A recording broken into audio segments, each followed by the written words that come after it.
दोस्तों फर्ज कीजिए कि किसी व्यक्ति ने बचपन में ही अपने हाथ पैर गवा दिए हैं, वो भी उस उम्र में जब उसे कुछ पता ही नहीं था। तो उस व्यक्ति से आप यही उम्मीद कर सकते हैं कि वो या तो कहीं भीख मांग रहा होगा या कहीं पर बीड़ी सिगरेट बेचकर अपना गुजारा कर रहा होगा या ज्यादा से ज्यादा थोड़ी बहुत पढ़ाई करके अपनी विकलांगता के सहारे कहीं पर टीचर होगा। हमारे समाज की सोच महज यहीं तक पहुंच पाई है। हालांकि ये तमाम काम भी खराब नहीं है, लेकिन आज हम आपको एक ऐसे शख्स से मिलवाने जा रहे हैं जो अपने आप में एक क्रांति है। ऐसी क्रांति जो अपने दम पर अपनी परेशानियों को ठेंगा दिखाते हुए कमाल की जिंदगी जी रहे हैं। ये शख्स विकलांग लोगों का मसीहा है, कमिश्नर भी है, यहाँ तक कि पैरा ओलंपिक में गोल्ड मेडल भी जीत चुके हैं और राष्ट्रपति द्वारा इन्हें पद्मश्री भी दिया गया है। तो आइए बताते हैं कौन है ये शख्स। इनका नाम है के.एस. राजन्ना। राजन्ना को बचपन में पोलियो के कारण अपने हाथ पैर गंवाने पड़े, लेकिन उन्होंने कभी अपनी हिम्मत नहीं हारी। घुटनों के बल चलना सीखा, खुद को कभी किसी से कम नहीं माना और विकलांगों के हितों के लिए काम करने का फैसला किया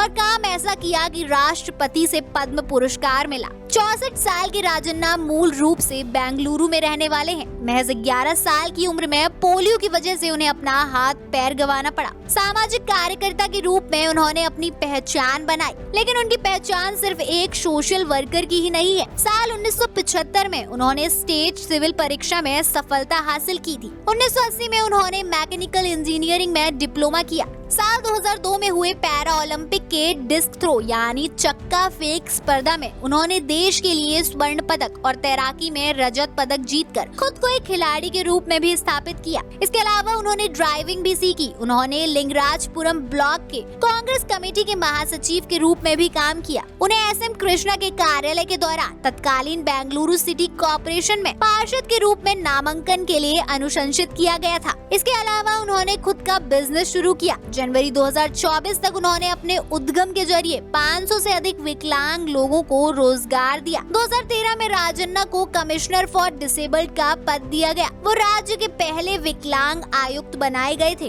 राजन्ना अब 54 साल के थे। कार्यालय में उन्होंने विकलांगता जनगणना की मांग की थी। उन्होंने कहा था कि विकलांग व्यक्ति अधिनियम के उचित क्रियान्वयन के लिए विकलांगता जनगणना आयोजित करना होगा। राजन्ना ने कहा था कि इस जनगणना में न केवल विकलांग व्यक्तियों की संख्या गिनी जाएगी, बल्कि विकलांगता की सीमा, शिक्षा का स्तर, रोजगार और आय भी दर्ज की जाएगी। आज के समय में राजन्ना समाज में एक ऐसे मिसाल के तौर पर देखे जाते हैं जिनका जज्बा समाज को नई दिशा दिखाता है। दोस्तों, आपका इस कहानी को लेकर क्या सोचना है, कमेंट्स में जरूर बताएं।